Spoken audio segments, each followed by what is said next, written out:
Bueno, pues gracias por venir y además, dado el tiempo que hace, dado dónde está el lugar y demás, es todo un lujo. Estamos muy enteros.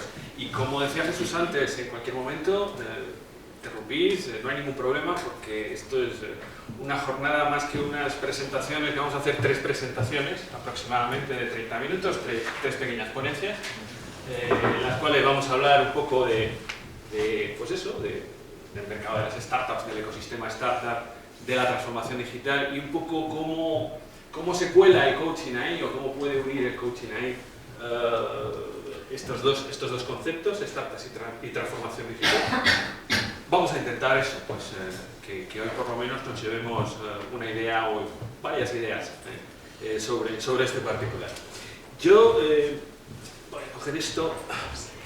Yo me llamo José Barroso y me dedico al coaching desde hace aproximadamente 10 años, no hace todavía, ahora en marzo de 10 años. Yo soy de los primeros pobladores de esto del coaching.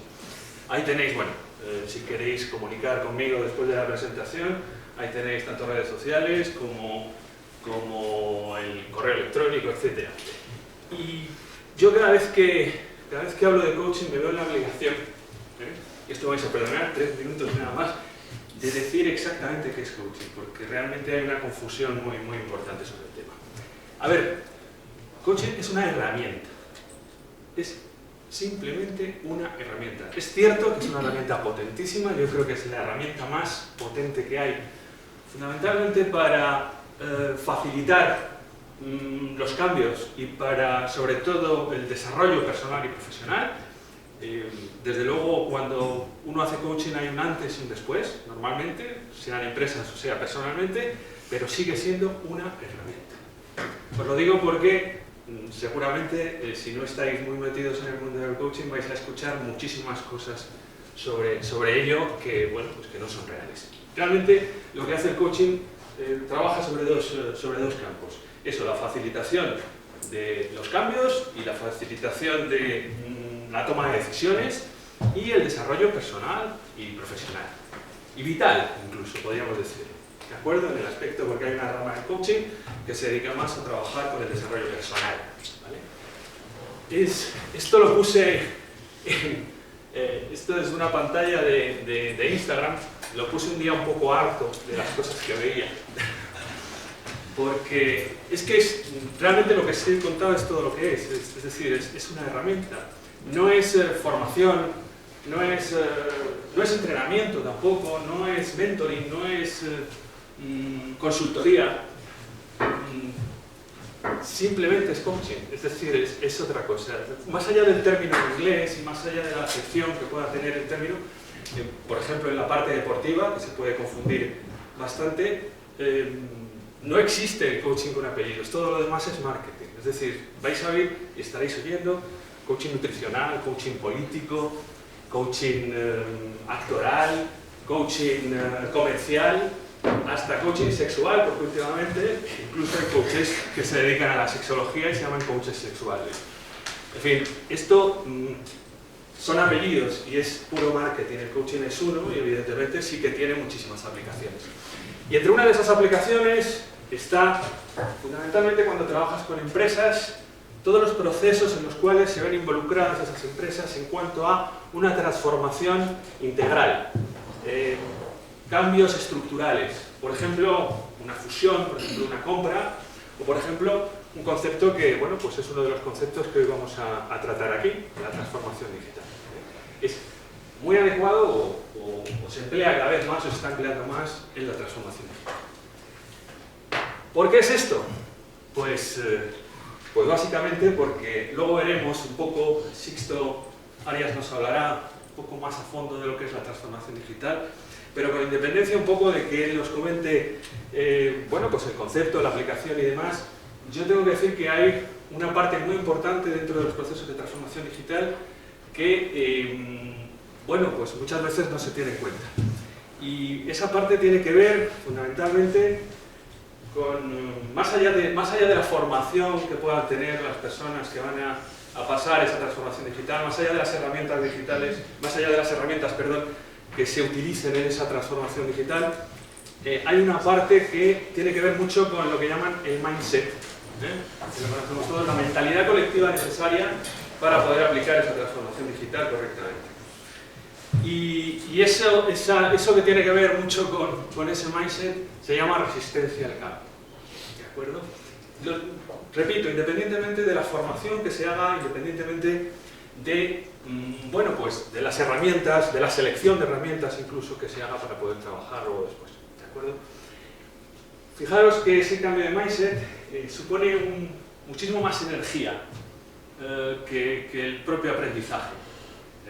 Estamos trabajando, o se tiene que trabajar ya directamente con los razonamientos que hacen las personas, sus propias creencias. ¿De acuerdo?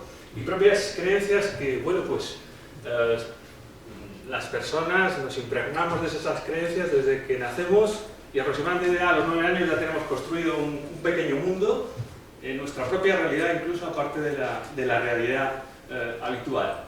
Y todo eso se va incrementando, lógicamente, según vamos creciendo a partir de todas las informaciones que vamos recibiendo.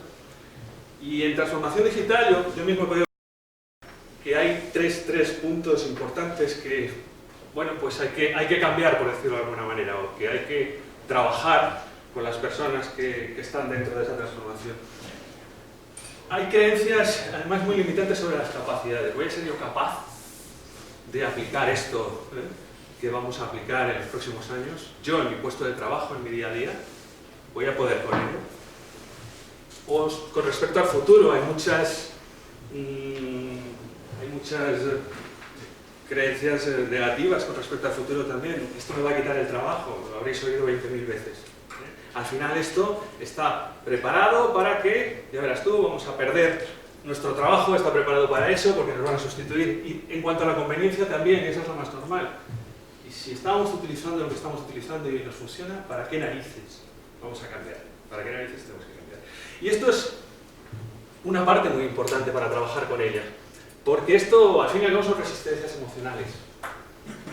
Vamos al campo de las emociones, y aunque estemos un poco, nos pilles un poco de lado, las emociones es algo que no podemos desdeñar. Las emociones es algo que tenemos todos, que hemos sacado de casa esta mañana, que las llevamos en el bolsillo y que nos las llevamos a la empresa, nos las llevamos al coworking, nos las llevamos a donde haya que llevarlas. Y cuando llegan esas emociones y llegan, por decirlo de alguna manera, en mal estado, esto pasa a ser algo más preocupante, porque se convierten en quejas, se convierten en rumores infundados, se convierten en soñaciones o fantasías, normalmente alrededor de un espacio muy concreto en las empresas y en los coworkings que se llama máquina de café, y es donde se producen todas estas interacciones. ¿De acuerdo? Ahora, cambiar no le gusta a nadie. Cambiar no le gusta a nadie. Es decir, hay que hacer un esfuerzo tremendo para cambiar. Todos tenemos automatizados procesos, todos tenemos automatizados pensamientos y todos trabajamos con ello. Y si encima resulta que nos vemos amenazados por ese cambio, y amenazados significa, bueno, pues no entendemos muy bien qué es eso de la transformación digital, pues encima apaga y vámonos. Hay una... No sé si conocéis o no conocéis, os suena lo que es la programación neurolingüística, la PNL, pero hay una de las bases de la PNL que dice resistencia igual a poder. ¿Qué quiere decir eso? Quiere decir que toda persona que se siente amenazada genera una resistencia, siempre. Y esa resistencia, aunque esa persona no tenga poder, le da poder para oponerse ante esa amenaza. ¿Qué quiere decir esto? Pues que las personas, cuando se sienten amenazadas, crean lo que se llama zonas de seguridad. Yo prefiero llamarlas zonas de seguridad en vez de zonas de confort, porque hay muchas veces que uno no está nada confortable en esas zonas, ¿de acuerdo? Y crean zonas de seguridad, y lo que hacen es blindarse dentro de esas zonas de seguridad y desarrollar incluso estrategias para oponerse al cambio. Con todo eso nos vamos a encontrar, o nos podemos encontrar, cuando empezamos a hacer un proceso de transformación digital. ¿Y qué puede hacer la empresa aquí?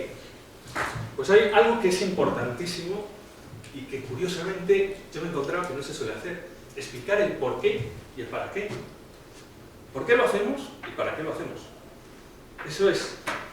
Eso baja las defensas, por decirlo de alguna manera, por lo menos un 50%. Y explicar también, o hacer entender, mejor dicho, el beneficio que supone la transformación digital, no para la empresa en sí, sino para el propio trabajador. Es decir, y explicarlo, y si es necesario, explicarlo persona por persona. ¿Cómo te vas a beneficiar tú de este nuevo proceso? Porque es una de las formas, evidentemente, de que esa resistencia, bueno, pues disminuya. Ahora bien, sí que es cierto que hay una parte que es la emocional, que es la interna de cada persona, que son esas creencias que hemos visto antes, que hay que trabajar sí o sí, que debería de estar integrada como casi como una estrategia, cuando empezamos a mover un proceso de transformación digital. Porque esto es pura y simplemente, o sea, más allá de que, por decirlo de alguna forma, más allá de que entendamos el cambio, lo importante es perder el miedo al cambio. Porque en el fondo esto es miedo, es pura y simplemente miedo. Lo llamemos resistencia emocional, zona de confort, lo que queramos es miedo. Y es un miedo muy normal, y es un miedo muy, muy lógico. Es un miedo a algo que desconocemos y algo que no sabemos si vamos a poder gestionar en condiciones. ¿De acuerdo? Ahí es donde puede entrar el coaching. Dando mecanismos, trabajando con las personas para que encuentren recursos, para primero decodificar ese miedo. ¿De dónde viene? Observar de dónde viene, decodificarlo, entenderlo y, bueno, como muchas veces esos miedos son irracionales, pues poder generar estrategias también para ir oponiéndose a ese miedo. ¿De acuerdo? Fijaros, romper la zona de seguridad, esta que digo, no es nada fácil. Estamos acostumbrados a oír un tópico que es tienes que romper tu zona de confort. ¿Cuántas veces lo habréis oído en el último año, en los últimos 2 años? Es que tienes que romper tu zona de confort. Si yo rompo la zona de confort, ¿a dónde voy? Yo cojo y rompo mi zona de seguridad, ¿a dónde voy? A la nada, al vacío. No sé dónde voy. No tengo ni idea. Me han dicho rompe la zona de confort, venga, yo la rompo. Y esto no conozco el terreno. No sé dónde voy a, no sé qué voy a hacer, no sé qué tiempo voy a estar. ¿De acuerdo? Es muy difícil romper la zona de seguridad.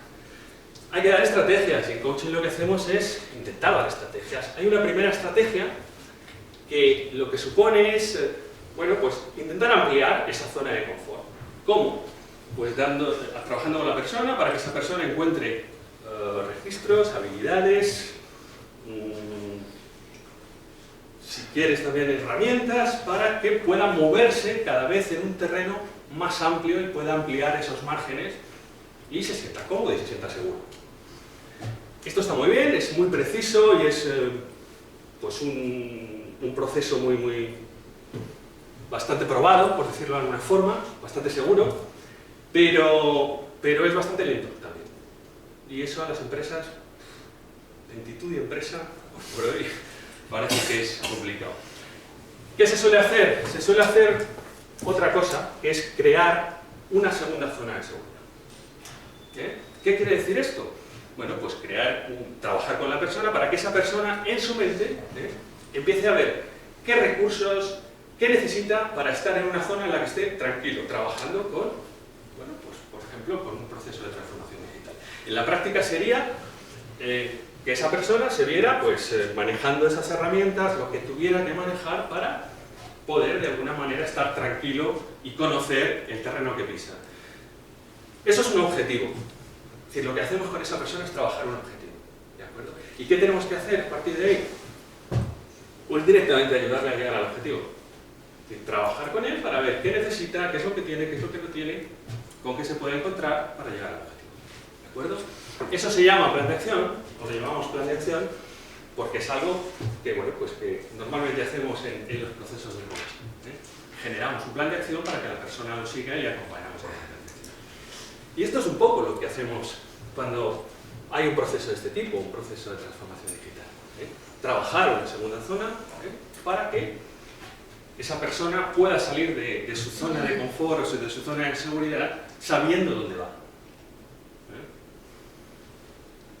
El hecho es que la cifra no sé si será muy exacta, yo he leído a veces 80, a veces 75, a veces 85, voy a poner 85. El 85% de las transformaciones digitales, no sé si Sisto nos puede luego después ampliar el dato, fracasan o no se ven completadas. O sea, fracaso quiere decir o se acaba con ello, o se dejan, o no se ven completadas. ¿De acuerdo? Y esto, bueno, pues es un problema. es un problema, es un despilfarro de recursos, es un despilfarro de dinero y es absolutamente demencial que el 85% de ese tipo de emprendimientos fracasen, ¿no? Aparte, imaginaos las empresas que todavía no están sólidamente constituidas, inician una transformación digital como, bueno, pues como una estrategia para de alguna manera crecer, y se ven con estos problemas de resistencia al cambio, etc. Esto puede suponer, evidentemente, en ese caso, si la empresa no está muy consolidada y no es muy sólida, puede constituir la caída de la empresa, la muerte de la empresa. O sea, que la cosa no es nada baladí, ¿de acuerdo? En cualquier caso, bueno, pues esto es un poco, he intentado haceros un poco un scope un poco rápido de cómo puede ayudar el coaching en la transformación digital, pero hay una segunda parte que son las startups.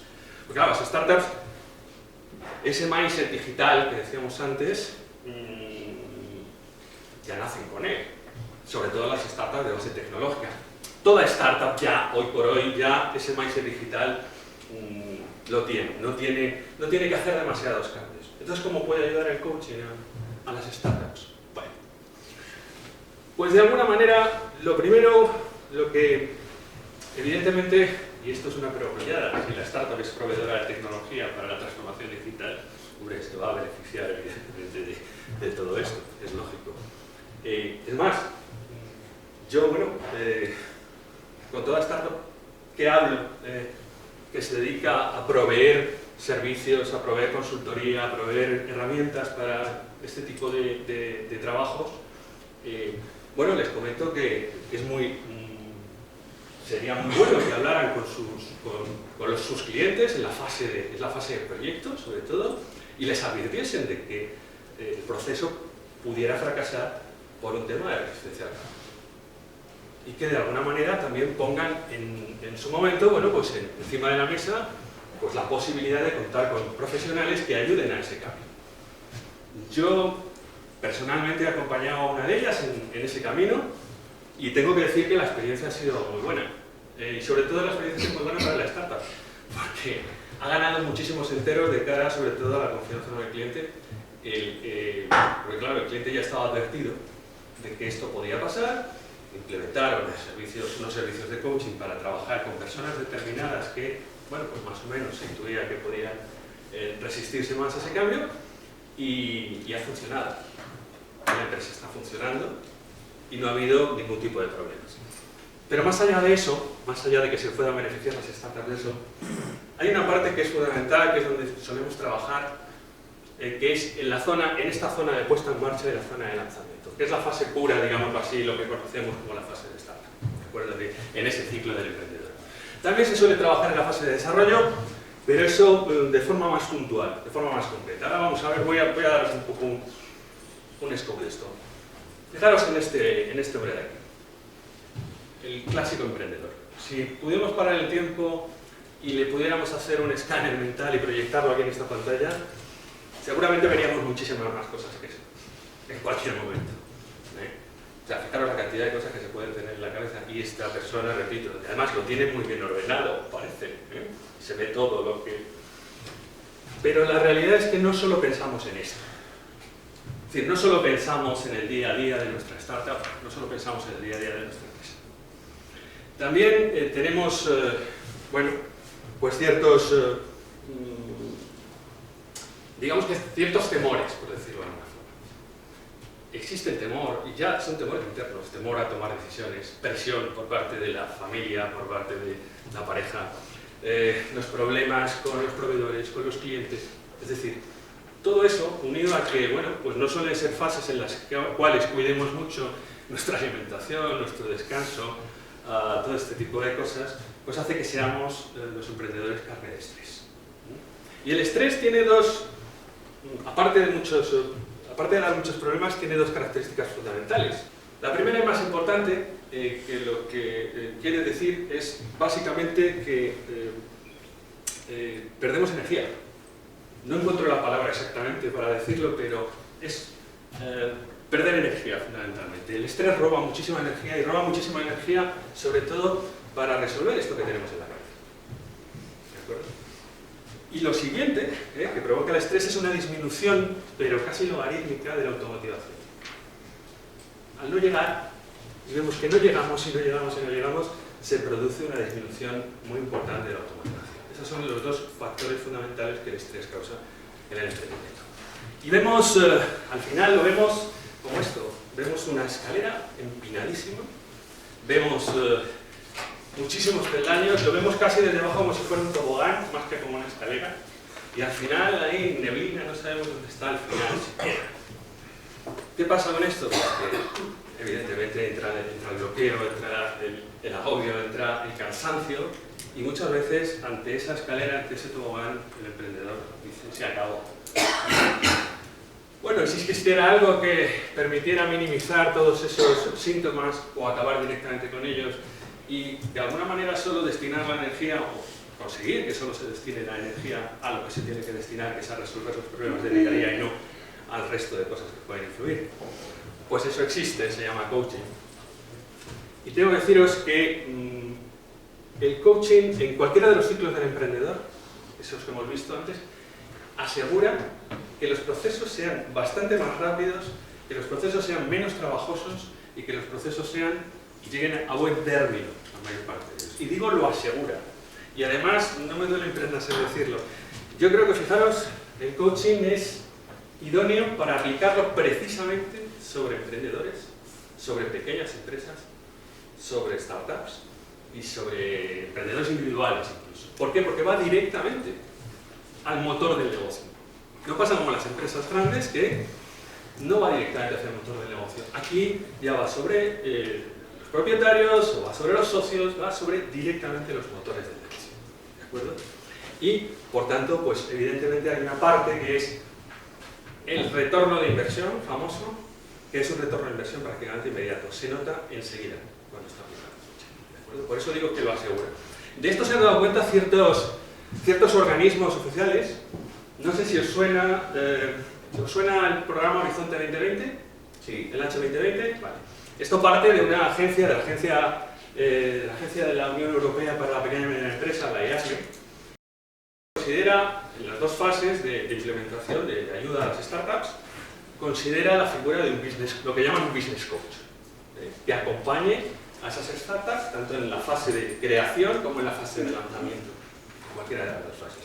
En España, por ejemplo, un ejemplo podría ser el de la Escuela de Organización Industrial, la EOI, que en los programas Coworking EOI, pues también considera que los coaches pueden trabajar transversalmente a los mentores de proyecto, de tal manera que puedan los mentores de proyecto optimizar su trabajo. Porque los emprendedores, bueno, pues se sientan muchísimo más apoyados en esa parte emocional que los mentores, evidentemente, al ser más técnicos, pues no pueden apoyar tanto. ¿De acuerdo? Fijaros, esto yo me acuerdo cuando empecé en esto del coaching, pues eso, año 2010, 2010. Esto era prácticamente era una herramienta para élites. Solo ciertas empresas además de Libris, ¿sí?, conocían esto del coaching y lo podían aplicar y demás. Evidentemente era carísimo. Y yo me propuse una cosa cuando terminé mi programa de coaching, que era, bueno, cuando creé mi propio emprendimiento, que se llama Coaching para Todos, y empecé a pensar en la misión, pues una de las cosas que se me ocurrió fue democratizar. Porque realmente tiene muchísima potencia. Y la potencia que yo vi en las empresas grandes, evidentemente es una potencia muchísimo mayor para las empresas pequeñas. Yo mismo pues he sufrido, como la mayor parte de vosotros que emprendéis, esos baches, esas subidas y bajadas, y en esos valles es cuando más he visto la necesidad de contar con alguien que te ayudará. Cuando más he visto la necesidad de contar con, bueno, que es algo muy adecuado, evidentemente, para este tipo de empresas, para emprendedores y para startups. ¿Vale?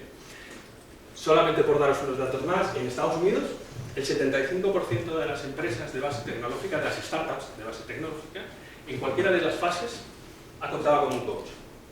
¿Vale? Y en Europa eso está entre el 45 y el 50%, el porcentaje es más bajo, pero sigue aumentando, y sobre todo en las de base tecnológica aumenta muchísimo más. Y en el programa Horizonte 2020 prácticamente el 100%, porque el tema del coaching no es obligatorio, es algo que puede optar la empresa, pero prácticamente el 100% de las empresas optan por ello. ¿De acuerdo? Muy bien. Vamos un poco a la parte operativa, muy rápidamente. Fijaros, aquí lo importante es mantener el equilibrio, como en todo, como en la vida, es exactamente igual. Sobre vuestras espaldas descansa todo el proyecto. Descansan todo vuestro equipo, descansa absolutamente todo. Y lógicamente, bueno, pues aquí hay que considerar tres cosas. Normalmente en el emprendimiento se consideran tres factores, que es el factor operativo, el factor financiero y luego hay otro factor que es el factor personal, de alguna forma, ¿no? Esas son las tres patas del emprendimiento, ¿no? Lo operativo, lo financiero y lo personal. Pues lo personal es donde únicamente depende de nosotros. Lo operativo y lo financiero pues evidentemente pueden de alguna manera proveerse por otros medios, pero esto sí depende de nosotros. Y conseguir el equilibrio personal significa conseguir el equilibrio entre estas tres cosas. El trabajo, el entorno familiar y social y sobre todo el mundo personal. El mundo personal que es el que más descuidamos. ¿Qué quiero decir con el mundo personal? Bueno, pues los deseos, los anhelos, lo que piensa el emprendedor de la vida, su mundo interior, hasta casi incluso su espiritualidad. Y sin esos tres patas tampoco está equilibrado el mundo personal. ¿De acuerdo? Por mucho que esté equilibrada la parte operativa y la parte financiera. Voy a intentar explicar un poco más esto. La primera ayuda que hacemos típica es trabajar con los emprendedores para que de la idea se pase al objetivo. No podéis imaginar la cantidad de buenas ideas, bueno, sí, o sí os lo podéis imaginar, la cantidad de buenas, maravillosas ideas que se pierden, que no salen a la luz, precisamente porque no se convierten en buenas y maravillosos objetivos. Porque tenemos la costumbre de que encima si la idea es buena, salir al campo, salir a hacer cosas, y claro, no sabemos dónde vamos. No sabemos dónde vamos, no tenemos suficientemente claro el objetivo, sí, tenemos la idea, creemos que es eso, y vamos en pos de ello y nos encontramos con cosas que normalmente no contábamos, y nos encontramos con problemas y con dificultades que normalmente no encontramos. Y luego el tiempo que es un factor crítico de éxito, no medimos el tiempo. Muchas veces los emprendimientos se pierden simplemente porque no se ha determinado el tiempo, sigue pasando el tiempo, y al final la motivación cae, disminuye y todo se agota antes de llegar. ¿De acuerdo? Esa es la primera ayuda que hacemos. Realmente lo que estamos haciendo es, en esta fase, trabajar con el emprendedor para que el emprendedor se pueda preguntar: ¿puedo yo aplicar mis recursos y mi energía en esta idea sabiendo que tiene muchos visos de poderse llevar a cabo? Esa es la pregunta en esta fase. ¿De acuerdo? Y esa es la pregunta que se debería hacer todo emprendedor, o que yo pienso que se debería hacer todo emprendedor. Y es que esto no se hace. No se fija un objetivo concreto, exacto, que permita determinar qué es lo que tenemos que hacer para llegar a ello. ¿Qué es lo segundo que hacemos normalmente? Porque cuando tenemos en la cabeza o conseguimos que la persona tenga en la cabeza exactamente lo que quiere, pues evidentemente sabemos. Y esa persona sabe dónde está en ese momento, sabe dónde quiere llegar, sabe el tiempo, más o menos determinado, para llegar allí. ¿Qué hacemos? Pues ayudarle a preparar la maleta. Es decir, ¿qué quiere decir esto? Bueno, pues que se pregunte cosas como: ¿dónde estoy? ¿Tengo lo suficiente como para poder completar mi idea y llegar al objetivo correctamente? ¿Cuáles son mis motivaciones? ¿Cuáles son mis frenos? ¿Cuáles van a ser mis frenos? Yo puedo medir, puedo o no medir yo dónde estoy, en qué punto del objetivo estoy, con qué mecanismos puedo medirlo. Y si algo sale mal, ¿qué pasa? Tengo un plan B, si sale mal el plan B, tengo un plan C, tengo un plan D. Esto es lo que trabajamos con ellos, fundamentalmente. ¿De acuerdo? Y esto es algo que me vais a decir: sí, pero bueno, eso lo ponemos en nuestro Canvas, vamos cambiando post-it y aquello sale muy bien. Y yo no digo que no.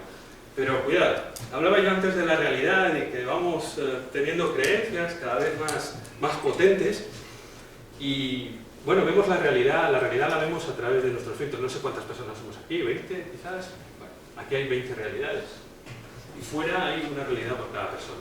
Quiero decir que nosotros vemos el mundo con nuestros filtros y que evidentemente cuando estamos delante del Canvas pues todo está muy bien, pero también es interpretable con nuestros filtros. Y cuando validamos, pues también validamos con nuestros filtros. En esta fase hay que ser absolutamente certero, absolutamente exacto y absolutamente objetivo para saber, para que el camino transcurra lo mejor posible, para llevar en la maleta pues, prácticamente todas las herramientas que necesitamos. ¿De acuerdo? Y en eso nos ocupamos también dentro de la startup. Y luego, bueno, cuando el objetivo está, cuando se ha llegado al objetivo, ¿qué pasa? Es decir, cuando la empresa se lanza y ya funciona. Pues que también podemos intervenir ahí, ya más puntualmente. Imaginaos ya que nuestra startup está en velocidad de crucero, que, bueno, pues ya tenemos nuestros clientes, tenemos nuestros proveedores, tenemos sistemas que permiten proveerles de nuestros productos, de nuestros servicios, es decir, todo funciona. Y bueno, y entonces aquí, ¿qué es lo que pasa? Pues que aquí se suele producir algo más relacionado con la energía física, sobre todo la energía que se gasta en el proceso de avance, en el proceso de lanzamiento.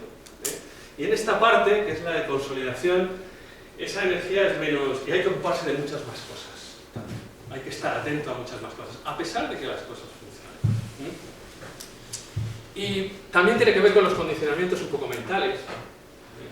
Y tiene que ver con nuestras propias habilidades o nuestras propias actitudes en cuanto a las competencias que debemos tener. Es una fase en la que se empieza a hablar de liderazgo, que se empieza a hablar de inteligencia emocional, se empieza a hablar de pensamiento empático, se empieza a hablar de proactividad, se empieza a hablar de orientación al logro, se empieza a hablar de orientación al cliente, de todas esas cosas. El emprendedor empieza a preguntarse todas esas cosas. ¿Seré yo capaz de esto? ¿Seré yo capaz del otro? Porque aquí los impactos son directos. En esta fase los impactos son directos en la línea de flotación. ¿De acuerdo? Y además no solo los impactos son directos, sino sobre el emprendedor, sino sobre su entorno. Estoy hablando de los socios, estoy hablando de sus colaboradores, estoy hablando de todo el entorno del emprendedor. Que a su vez devuelve ese impacto, emocionalmente hablando siempre, al emprendedor. ¿Qué pasa con esto? Pues que evidentemente, bueno, es muy difícil mantener esta presión durante mucho tiempo. Es muy difícil. Y en esa fase es cuando, de alguna forma, pues también hay que asistir, a lo mejor puntualmente en unas ocasiones, pero es cuando hablo de sostener al emprendedor, cuando se está desarrollando el emprendimiento. Atenderle puntualmente en cosas concretas y de alguna manera también pues, intentar que encuentre ese equilibrio que hablábamos antes y que sobre todo pueda destinar toda su energía y todos sus recursos a lo que está haciendo y no a otras cosas. ¿Bien? Pues un poco resumiendo todo esto y antes de acabar, pues la idea con el coaching es trabajar con las personas para descubrir sus propios recursos y sus propias formas de hacer las cosas, sus propias herramientas. Y que eso se puede aplicar al día de hoy, simplemente. Además, eso se hace desde el presente. Lo bueno que tiene el coaching es que no es un método, no es un libro de instrucciones, sino que se trabaja con la situación real y actual de la startup, del emprendedor, en ese momento. Y cada vez es distinto. Y cada vez se puede aplicar, pues eso, pues sin recetas ni métodos, exactamente donde duele. Aplicar la solución exactamente donde duele. ¿De acuerdo? Bueno, pues esto es a grandes rasgos un poco lo que os quería contar. Simplemente, bueno, pues luego después si queréis tendremos una parte que nos traerán algo para tomar y para picar, podemos hablar del tema. Yo no sé si queréis hacer alguna pregunta. Sí, una pregunta. Sí. El coach debe conocer la operación de la empresa o de la startup que... Debería. Pero, ¿a qué te refieres? ¿A conocerlo íntimamente? Es decir, el ser un... no es necesario. No es necesario que sea, por ejemplo, qué sé yo, pues que conozca exactamente el producto que está desarrollando y la tecnología que está desarrollando. No es necesario. No, la operación, me refiero a sus procesos internos, sus herramientas... Sí, sí, eso es. ¿Cómo lo hacen? Normalmente hay una primera fase de consultoría con la empresa. Cuando se hace bien el coaching, primero hay una parte importante que es reunirse con la empresa, reunirse con sus... bueno, pues con quien esté al mando de la empresa o quien esté encargado de esa transformación, lo que sea, y hablar de esto, de los procesos, de cómo lo hacen, fundamentalmente de cómo lo hacen, e incluso tener entrevistas con distintos con distintos niveles de la organización, para conocer un poco la realidad. Aún así, siempre se corre el riesgo de que esa realidad sea sesgada. Pero gran parte de la efectividad del coaching, porque además la empresa permite muy pocas, o sea, los resultados tienen que ser rápidos y el dinero que invierte pues permite pocas sesiones de trabajo. Debe haber coach por áreas de conocimiento, por áreas no se especializan en la operación de cada... No es necesario. No es necesario. Estás trabajando más que con las habilidades y con las actitudes. Más que con las habilidades y con las competencias, estás trabajando con las actitudes y con las mentalidades. ¿De acuerdo? Es decir, no se trata tanto de conocer exactamente, no sé si he entendido bien tu pregunta, Sí. no se trata tanto exactamente de conocer exactamente qué es lo que está haciendo la persona, sino de cómo lo hace. Y cómo lo vive, sobre todo cómo lo vive. Porque nosotros no podemos participar, evidentemente, en el proceso habitual de la empresa de organización o de gestión. Sí que podemos, y lo que hacemos es trabajar sobre el proceso de gestión interna de cada persona, de cómo hace las cosas y por qué las hace, y en algunos casos incluso, y se está trabajando ahora, qué valores tiene esa persona, qué es lo que piensa esa persona, qué es lo que quiere obtener esa persona en la vida, y si eso está alineado con lo que le está dando su empresa. Esto es un escalón más, ¿de acuerdo? Pero también es trabajar con su orientación, vamos, por decirlo de alguna manera, sus deseos de logro. ¿Sí? Más o menos. Luego, si quieres, lo podemos ampliar perfectamente. Sí. Es que yo no sé si te he entendido bien. Desde luego no se necesita ser operativo en una área. Si conoces un negocio, mejor. Sí, que no es una consultoría de la operación de No. la empresa. Sí que hay una fase de consultoría inicial que debes de hacer para saber cómo funciona la empresa. Pero porque ahí es cuando descubres también posibles cuellos de botella, posibles problemas que puede haber, incluso dificultades de competitividad interna. Es decir, y ese proceso puede durar lo que tenga que durar para que luego los resultados sean buenos. O por lo menos los coaches responsables de hacerlo, pero otras cosas. Sí. Pues una pregunta, ¿cuál es la diferencia entre un coach y un mentor? Bueno, hay una diferencia esencial, que es que un coach, o sea, un mentor trabaja con una persona más a nivel técnico. Un mentor es una persona que tiene una experiencia similar a la que está intentando que esa persona desarrolle. ¿De acuerdo? El coach no tiene por qué tener esa experiencia. Lo que trabaja, repito, es simplemente con las habilidades o con los recursos, las herramientas de esta persona. Y hay otra diferencia fundamental también, que es el tiempo de duración. Lo del coach es puntual, es entrar en determinados aspectos muy concretos, que haya que cambiar de esa persona o que esa persona desee cambiar. Y lo del mentor se trabaja más a lo largo del tiempo, una relación parecida a la que puede ser profesor y alumno, parecido. Y el mentor además suele ser una persona que tiene contactos dentro del sector, conoce el sector, estamos hablando de mentores de proyecto. Bueno, pues, normalmente se suelen, si existe la suerte, se pueden asignar mentores que conozcan además el sector y que tengan del sector donde está desarrollándose el emprendimiento de esa persona.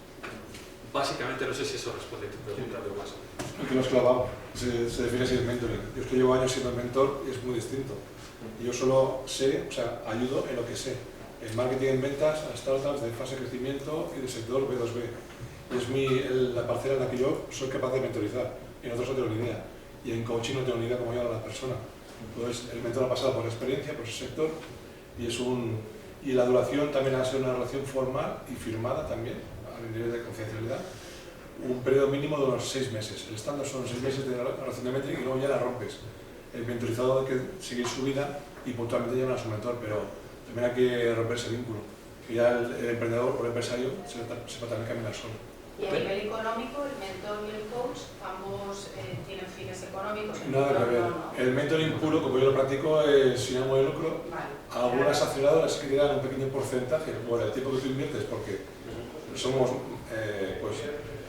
son canela pura los mentores, lo que le aportan, y el emprendedor a veces sí que decide ceder un pequeño porcentaje a la fase inicial, porque son también clave del éxito de muchas startups, los mentores en muchos casos. Si te vas a Silicon Valley, Mark Zuckerberg y Jobs, te vuelven buenos mentores, o Richard Branson. Entonces, si rascas, muchos proyectos de éxito ha sido gracias a el mix de un buen coach y un buen mentor, o buenos mentores. Eso iba a decir que operativamente es muy conveniente y cada vez se emplea más para optimizar el trabajo precisamente del mentor, el coach de forma transversal. Es decir, que acompaña durante esos meses que está la empresa en ese lanzamiento y acompaña puntualmente en distintos problemas que le presenta el mentor. Mira, tengo un problema con esta persona por esto. De acuerdo, pues vamos a trabajar con ella. Es un poco trabajos complementarios, pero sí. Cuando trabajo con startups, un punto de dolor que encuentro siempre es que no saben qué es su valor en el mercado. Y buscan el valor en otros medios, en inglés se dicen vanity metrics, como followers en LinkedIn o por ejemplo, aunque en financiación, buscan recaudación de fondos, no porque tienen razón, pero porque quieren encontrar el valor. Pero su valor de verdad es en el mercado, el valor que ellos dan al cliente. Y como yo, como mentor, como coach, puedo dar sugerencias a los emprendedores en una manera que no es estratégico, pero tengo que cambiar la estrategia, porque pierden mucho energía y mucho aunque dinero buscando valor en medios que no son los medios buenos. Perdón por esto. Vale, como mentor, yo creo que lo más importante, no sé si Félix estará de acuerdo conmigo, es abrir los ojos a esas personas de la startup. Es decir, es abrirles los ojos y abrirles la mente y situarles en la realidad del mercado y en la realidad de su propia empresa, dónde están y quizás dónde quieren estar, ¿de acuerdo? Si no es especialista el mentor en ese mismo mercado, es más complicado que lo pueda hacer, pero siempre existe la posibilidad de el propio mentor que intente hacer o trabajar con consultoría adecuada de ese sector, para de alguna manera poder transformar eso que tiene la empresa en KPIs, en Key Process Indicators, es decir. Pero es un trabajo más técnico, digamos así, ¿de acuerdo? Sí que es cierto que hay muchas veces que la imaginación se dispara por parte de la empresa. Yo creo que es deber del mentor y deber del coach también, en cierto sentido. Lo que pasa es que, repito, el coach no entra dentro del tema técnico. Bajar a la tierra, por decirlo de alguna manera, a la empresa y situarle en el punto donde está. No sé si eso... Porque dices tú, poner el foco y el por qué y el para qué. Que se lo plantee. Foco, por qué y para qué. En esencia es eso. Pero básicamente, yo creo que la primera barrera que te encuentras es la imaginación. Quiero decir con esto, la imaginación o las ganas o la